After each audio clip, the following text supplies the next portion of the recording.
Why are you tired, even when you haven't lifted a finger?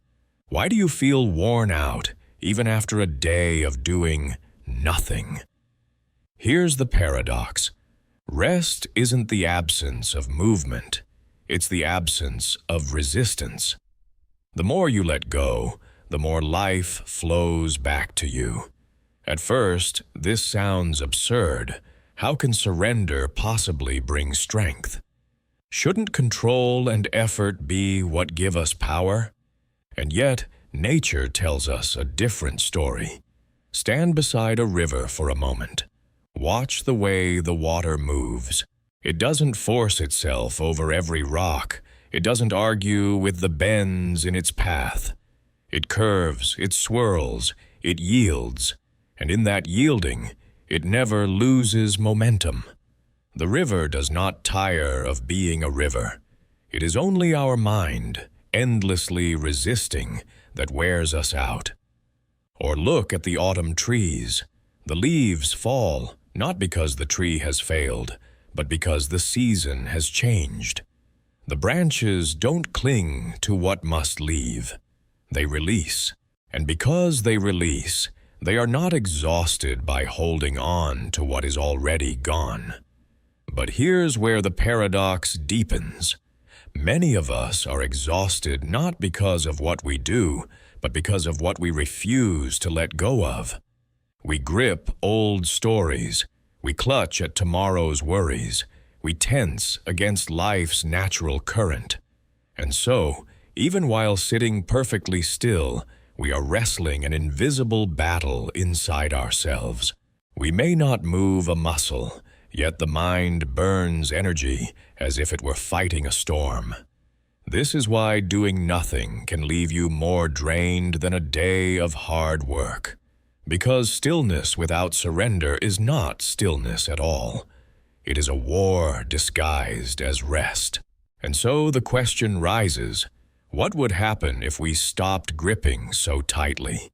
What if rest wasn't about collapsing on the couch, scrolling endlessly, or numbing out, but about loosening our hold on the constant need to control, predict, and defend?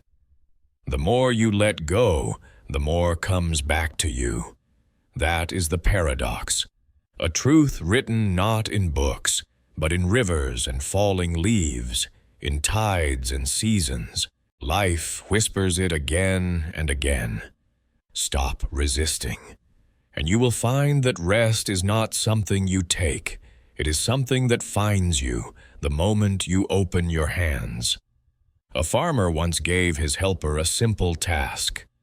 Take this sack of potatoes and sort them into 3 piles, big, medium, and small. The helper agreed, thinking it would be easy. But after hours of picking up potato after potato, staring at each one and deciding, is this medium or large? Does this count as small? Something strange happened. He wasn't lifting heavy loads. He wasn't sweating under the sun. And yet by the end of the day, he was utterly exhausted.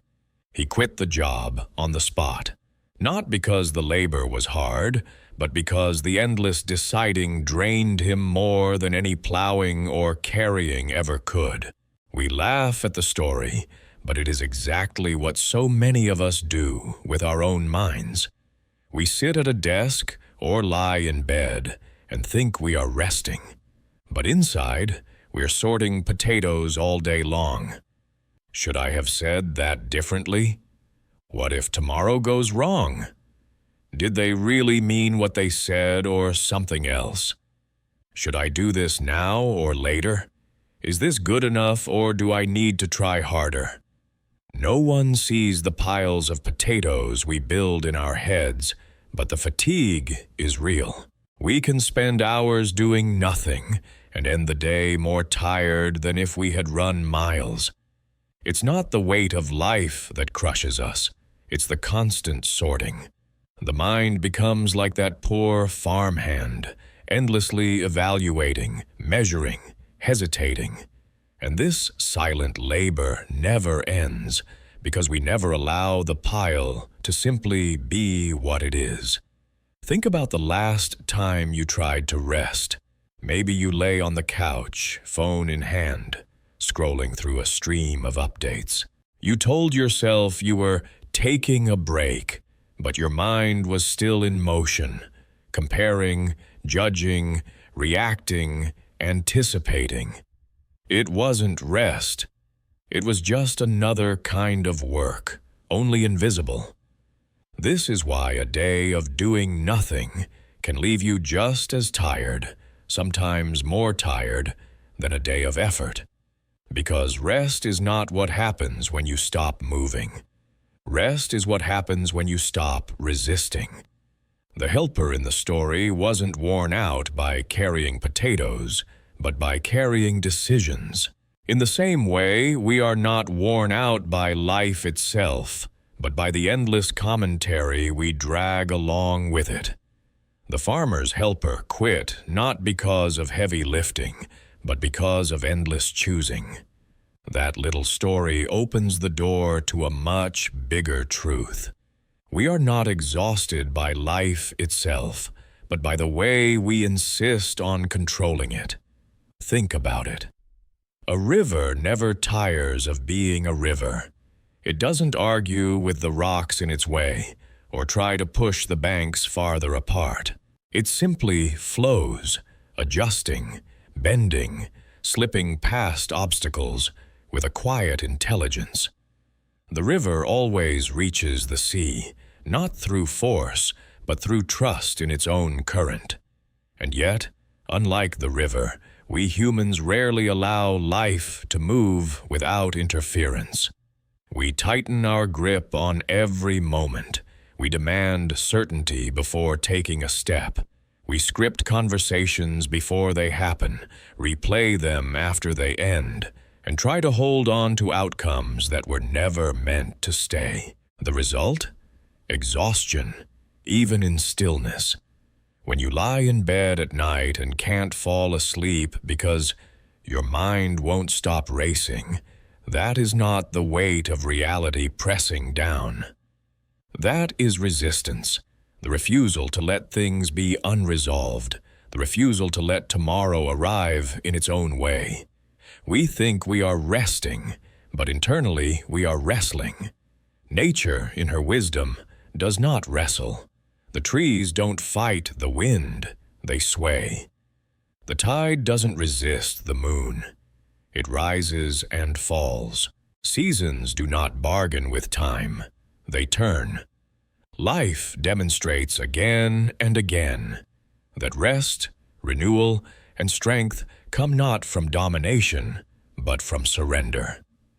Alan Watts once said, "Nature itself pries your fingers open and shows you the illusion of control." And isn't that exactly what happens when life interrupts our careful plans? We lose a job. A relationship ends. A storm cancels our travel. Each moment is a reminder you were never really holding on. You only thought you were. And yet, this isn't punishment. It's mercy. Because the moment we release, we discover that life knows how to carry us better than we know how to carry ourselves. So why are we tired even when we do nothing?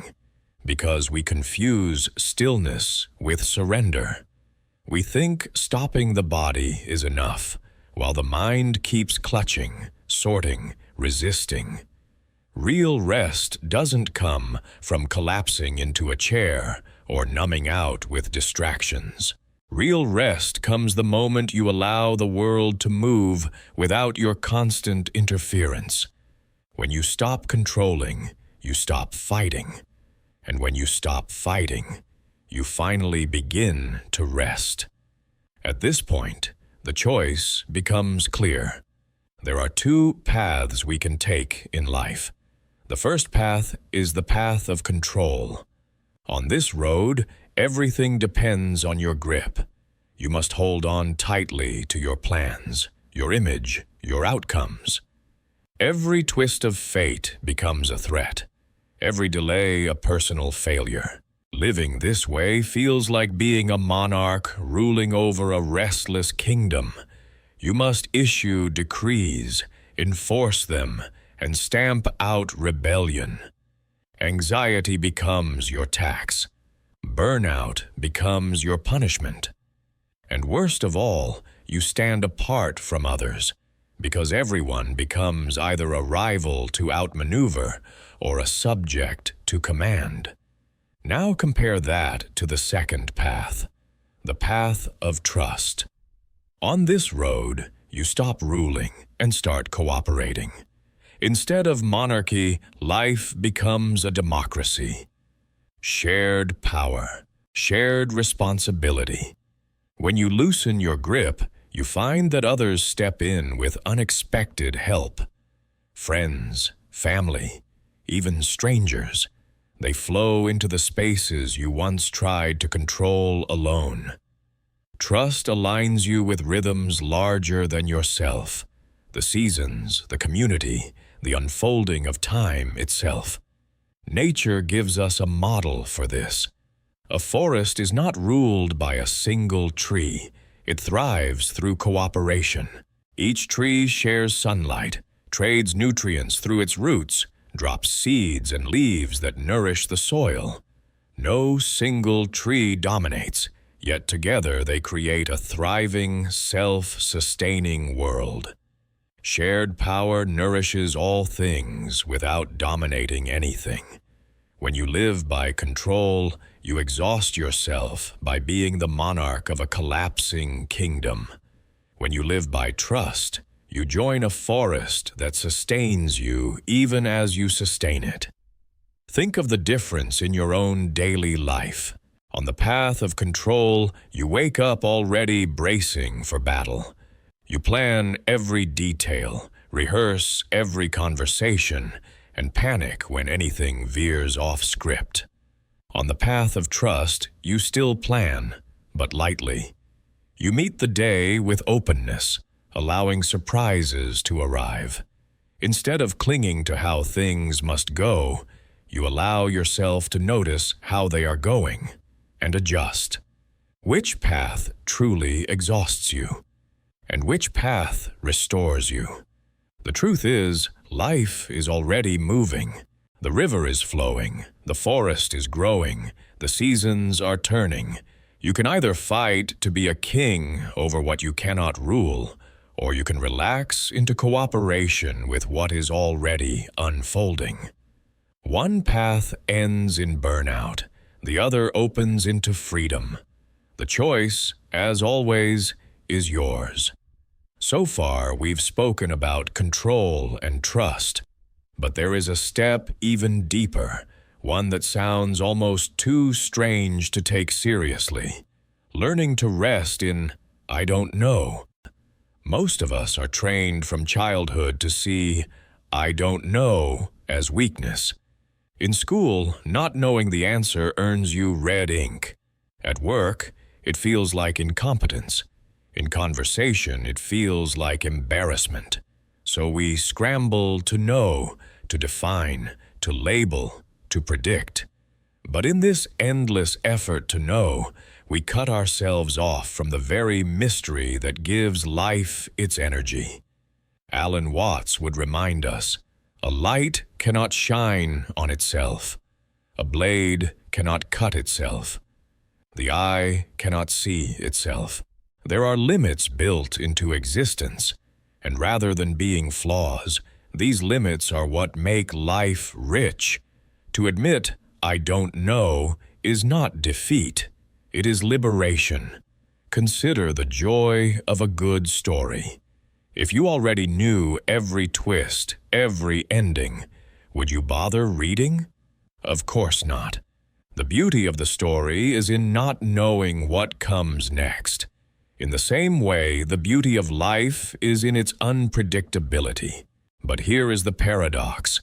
Our exhaustion often comes not from what happens, but from our desperate attempts to pin life down, to wrestle answers out of uncertainty. We try to rest, but our mind keeps asking, what's next? What if? How will it turn out? And so even in stillness, we are restless. What if, instead, you let curiosity replace control? What if "I don't know" became not a burden, but a doorway? Imagine waking up tomorrow and instead of demanding certainty, whispering, "Surprise me." Because the truth is, what I really want is tied to what you want. And what you want, I don't fully know. And that is not frightening. That is the beginning of wonder. Think of two musicians improvising together. Neither knows exactly what the other will play. And yet, by listening, by not knowing and not demanding, they create music that could never have been written in advance. Life works the same way. It's not a fixed script. It's a jazz performance. The uncertainty is the music. So the invitation is this: rest not in certainty, but in mystery. Let "I don't know" loosen your grip on the world. In that space of unknowing, life breathes again. You breathe again. And suddenly, doing nothing no longer makes you tired, because it isn't resistance anymore. It's wonder. We began with a paradox. The more you let go, the more comes back to you. At first, it sounded like nonsense. How could surrender give us strength, or rest give us renewal? But now, having walked through the river, the forest, and the mystery of not knowing, perhaps it no longer feels so strange. You see, exhaustion is not caused by life's demands alone. It is caused by our insistence on holding too tightly to outcomes, to identities, to the need for certainty. That is why you can be tired even when you are doing nothing, because inside you are still clenching your fists. But nature whispers another way. Leaves fall, and trees do not mourn. Rivers bend, and yet always arrive. Seasons turn without resistance. Decay is not a failure, but a prelude to renewal. Impermanence is not an enemy, but an ally, making space for what is new. When we resist impermanence, we exhaust ourselves. But when we trust it, life itself carries us. Suddenly, rest is no longer something we fight for. It is something that finds us. Alan Watts once suggested that life is a kind of dance. You don't dance to get to the end of the floor. You dance because the movement itself is the joy. In the same way, you don't live in order to arrive at some perfect point of control. You live so that life itself can move through you. And when you understand that, tiredness begins to dissolve into presence. So, what does this mean for you right now? It means you don't need to fix every unanswered question before you can rest. You don't need to grip every detail of tomorrow before you can sleep tonight. You don't need to clutch at every leaf when the season itself is telling you, let go. And here is the gift. When you do let go, you discover that what is truly yours never needed gripping in the first place. The relationships that matter, the work that fulfills, the peace that lasts. These do not come through force. They arrive in their own season when your hands are open to receive them. So let the river carry you. Trust the tide. Allow decay to do its quiet work of clearing space. Stop confusing resistance with rest. For what is yours will arrive when it is meant to, and you will be ready, not because you clung to it, but because you learned the quiet art of opening your hands.